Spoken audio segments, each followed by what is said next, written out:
Is the Pebble smartwatch worth having? The big W himself, Walt Mossberg, weighs in. I'm Simon Constable, and we're going to go straight to Walt Mossberg, who joins us now from Maryland. Thanks for being there, Walt. Glad to be here, Simon. So, this Pebble smartwatch, what's it do, and is it worth having? Well, it's actually a computer that you wear like a wristwatch. It tells time, but it does much more. It connects wirelessly through Bluetooth to either an iPhone or an Android phone, and it basically spares you the need to go fish your phone out of your pocket or your purse to see if an incoming call or an incoming text or an incoming email or a social network post is something that you need to attend to right then, or you can safely ignore.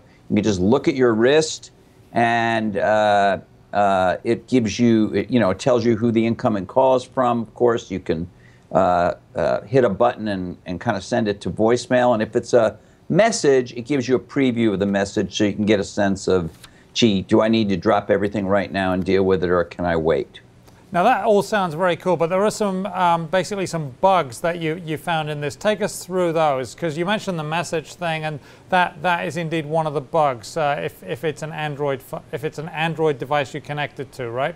Well, no. Well, there's certain bugs and limitations on each platform, and they differ. But there's one thing that I found that was true whichever phone you used, and I did test on both, and that is, let's say you get 5 or 6 emails in 90 seconds, which sometimes happens. A bunch of emails come in.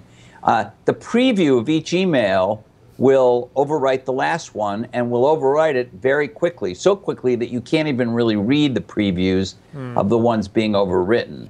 So it kind of defeats the whole purpose. They know this. They say they're working on it, and they expect to have the ability to kind of scroll back through them starting sometime next month.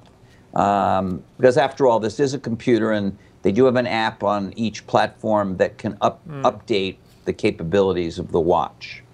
Okay, now tell us about some of the other things that were an issue that you saw.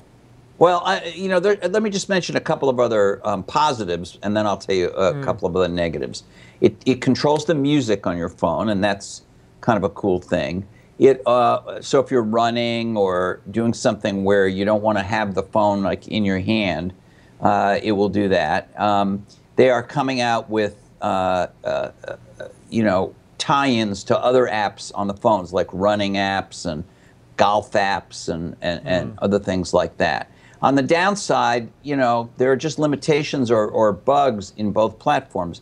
On the iPhone, it has to kind of mimic a Bluetooth headset to work, and the messages work great, but email requires a bunch of flipping around with settings on the iPhone, and kind of goes in and out, and that's their #1 thing they're working to fix. On Android, you can't accept a phone call. You can only reject it, and there are some other strange things. And on Android, you have to set it up like a device for disabled people in the accessibility section.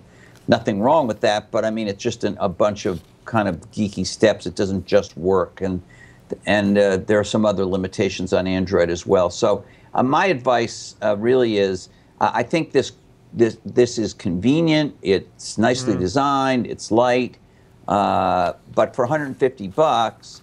You might want to wait until they've worked out a bunch of these limitations and bugs. They raised plenty of money through crowdsourcing for this, so they have plenty of resources to work these things out, but it may take some time.